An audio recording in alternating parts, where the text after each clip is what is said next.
ये हमारी दुनिया कितनी ज्यादा खूबसूरत है ना। पर इस दुनिया में सब अपनी रोज की जिंदगी में बिजी रहते हैं। पर क्या कभी आपने ये सोचा है कि ये ब्रह्मांड जिसमें आप और ये सब लोग लाखों सालों से रह रहे हो, इसकी शुरुआत कैसे हुई? जितनी भी घटनाएं हुई है उन सब की शुरुआत कहाँ से हुई? साइंटिस्टों को ये पता चला है कि हमारा ब्रह्मांड यानी कि यूनिवर्स चारों ओर फैल रहा है, यानी कि ये ब्रह्मांड हर एक सेकंड साइज में बढ़ता जा रहा है। तो ये जानने के लिए कि इस ब्रह्मांड की शुरुआत कैसे हुई, हमें सिर्फ समय को रोकना होगा और थोड़ा पीछे जाना होगा। चलो थोड़ा पीछे चलते हैं, कुछ ज्यादा ही पीछे।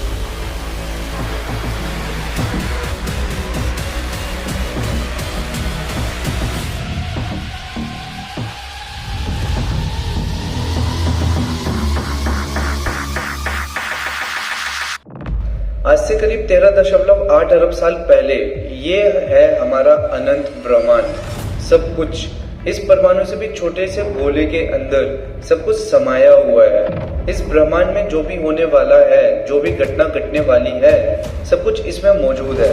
इस ऊर्जा के गोले के अंदर यहाँ समय का भी कोई अस्तित्व नहीं है। पर अभी दुनिया या फिर पूरा ब्रह्मांड जिसे हम जानते हैं उस सब की शुरुआत होने वाली है। किसी अननोन फोर्स की वजह से ये एटम से भी छोटा ब्रह्मांड अपने अस्तित्व में आया। एक सेकंड के करोड़वें हिस्से के अंदर ये ब्रह्मांड अपने अस्तित्व में फैल गया और इसे ही हम कहते हैं द बिग बैंग। इस समय आप जो ब्लास्ट होते हुए देख पा रहे हो ये सब ऊर्जा है, प्योर एनर्जी। ये एनर्जी पूरी तरह से फैल गई और इसी समय स्पेस का जन्म हुआ और साथ ही साथ समय अपने अस्तित्व में आया। ये ऊर्जा यानी एनर्जी करोड़ों साल तक फैलती रही और ये ऊर्जा इतने सालों में धीरे धीरे ठंडी होने लगी और इसी ठंडी ऊर्जा के चलते मैटर का फॉर्मेशन हुआ अरबों छोटे छोटे सब एटॉमिक पार्टिकल्स के रूप में, जिसे हम आज कहते हैं atoms, quarks, electrons, protons, neutrons. इन सब चीजों का फॉर्मेशन हुआ। असल में दो प्रकार की चीजें बनी थी। आधी थी मैटर, मतलब वो परमाणु और बाकी चीजें जिससे दुनिया बनी है, जिससे आप बने हो, और दूसरा था एंटी मैटर जो मैटर का अपोजिट है। और क्योंकि एंटी मैटर मैटर का उल्टा है, तो जब वो दोनों यानी कि मैटर और एंटी मैटर एक दूसरे से मिलते हैं तब वो एक दूसरे को खत्म कर देते हैं। पर फॉर्चुनेटली मैटर एंटी मैटर से थोड़ा ज्यादा। सब खत्म होने के बाद एक मैटर का गोला बच गया था और उसके विपरीत और कुछ नहीं था जो उसे खत्म कर सके, इसलिए उसका विस्फोट हो गया, जो कि हम लोगों के लिए बहुत ही लकी साबित हुआ क्योंकि इसी एक गोले से अब पूरी दुनिया बनने वाली है। इसी एक मैटर के गोले के चलते तारों और ग्रहों वाला ब्रह्मांड अस्तित्व में आने वाला है। शुरू के बिग बैंग के चलते ये ब्रह्मांड अस्तित्व में आया और मैटर के इस गोले के विस्फोट के चलते ब्रह्मांड के अंदर की चीजें अस्तित्व में आई। उस गोले के ब्लास्ट के बाद सब कुछ ठंडा हुआ और आखिर में जाकर सब कुछ बनना शुरू हो गया। धूल जैसे दिखने वाले इस ब्रह्मांड में एक फोर्स अपना काम करने लगी। उस फोर्स के चलते हर एक एटम आपस में जुड़ने लगे, एक दूसरे की तरफ आकर्षित होने लगे और ये फोर्स कोई और फोर्स नहीं, ये फोर्स है फोर्स ऑफ ग्रेविटी। शुरुआत में इस ब्रह्मांड में ज्यादातर हाइड्रोजन के एटम एग्जिस्ट करते थे और ये ग्रेविटी जगह जगह हाइड्रोजन के एटम्स को आपस में जोड़ने लगी। जिस जगह पर हाइड्रोजन के एटम एक साथ जुड़ते थे उस जगह का टेम्परेचर लाखों डिग्री तक पहुंच जाता था। कंप्रेस होते होते जब एक जगह का टेम्परेचर 1 करोड़ डिग्री सेल्सियस तक पहुंच गई तब एक प्रक्रिया शुरू हो गई जिसे न्यूक्लियर फ्यूजन कहते हैं। उससे बहुत ही ज्यादा एनर्जी निकली और उसी समय कुछ ऐसा दृश्य देखने को मिला।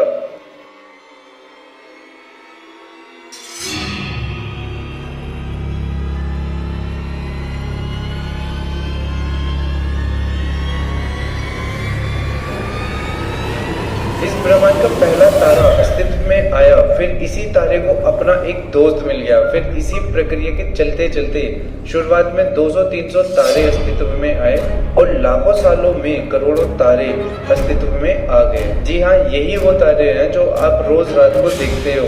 ये सभी तारे ब्रह्मांड की शुरुआत में बने थे। धीरे धीरे ये तारे ग्रेविटेशन के चलते सामने आने लगे, वो आपस में एक ग्रुप में रहने लगे और अरबों तारों का समूह इस ब्रह्मांड में दिखने लगा और अलग अलग शेप और साइज के ग्रुप का फॉर्मेशन होने लगा। वो नज़ारा कुछ ऐसा दिखता है और इन्हें ही कहते हैं गैलेक्सीज। इसी तरह लाखों करोड़ों अरबों गैलेक्सीज बनी और इन्हीं गैलेक्सीज के समुद्र में एक ऐसी गैलेक्सी बनी जिसका नाम है द मिल्की वे, यानी वो गैलेक्सी जिसमें हम और आप मौजूद है। इस गैलेक्सी के अंदर करोड़ों तारे मौजूद थे, पर कुछ डस्ट अभी भी बचा हुआ था जो कि स्पेस में तैर रहा था। पर हजारों साल के अंतराल में ग्रेविटी अपनी पावर दिखाने लगी। जो डस्ट मौजूद थी वो ग्रेविटी के चलते आपस में जुड़ने लगी। इसी कंडीशन के चलते बहुत सारे प्लैनेट्स यानी कि ग्रह बनने लगे। सारे एस्टेरॉइड जैसे दिखने वाले टुकड़े ग्रेविटी के चलते आपस में मिलने लगे और इन्हीं ग्रहों के बनने के दौरान एक रॉकी प्लैनेट भी बनने लगा, यानी ऐसा ग्रह जिसका सरफेस सॉलिड था और किसे पता था कि इस प्लैनेट का नाम होने वाला है अर्थ यानी धरती, जिसमें आगे चलकर आपको और मेरा जन्म होने वाला है। सॉलिड टुकड़े आपस में जुड़ के प्लैनेट्स तो बन गए, पर जो बचे कुछ प्योर हाइड्रोजन के एटम थे वो भी अभी आपस में मिलने लगे। और जैसे कि मैंने तारों के निर्माण में बताया था, वैसे ही यहाँ भी होने लगा। उन बचे हुए हाइड्रोजन एटम से एक छोटा सा तारा बनने लगा। सारे हाइड्रोजन आपस में करीब आने लगे और इतनी टेम्परेचर बढ़ गई कि न्यूक्लियर फ्यूजन की शुरुआत हो गई। एक नया तारा जिसका नाम है सूरज, उसका जन्म हो गया। जब ये सूरज बना तब ये बहुत ही तेज एक सोलर विंड को इरप्ट किया, जिसके चलते बाकी सारे धूल के पार्टिकल सोलर सिस्टम के बाहर चले गए और बस ये 8 प्लैनेट्स और उनके मून बच गए।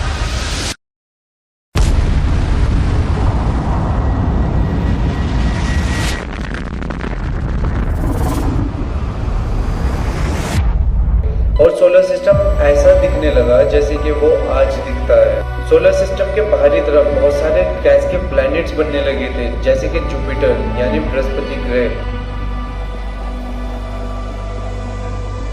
सैटर्न यानी कि शनि ग्रह,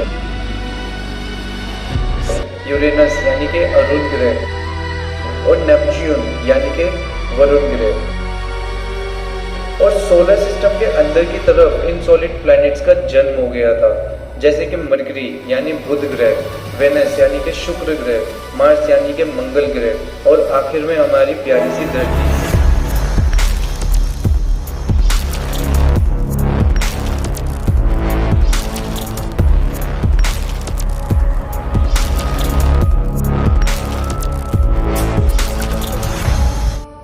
और ये वही धरती है जिसके इतने बड़े सतह पर से एक जगह पर बैठकर आप ये वीडियो देख रहे हैं।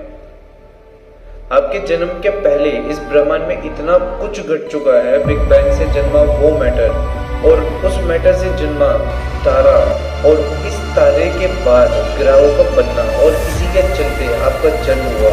यही थी आपके और आपके पहले की कहानी। ये वीडियो आपको कैसा लगा नीचे कमेंट जरूर करना। वीडियो को लाइक और शेयर जरूर करना और ऐसे ही वीडियो के लिए चैनल को सब्सक्राइब जरूर करना।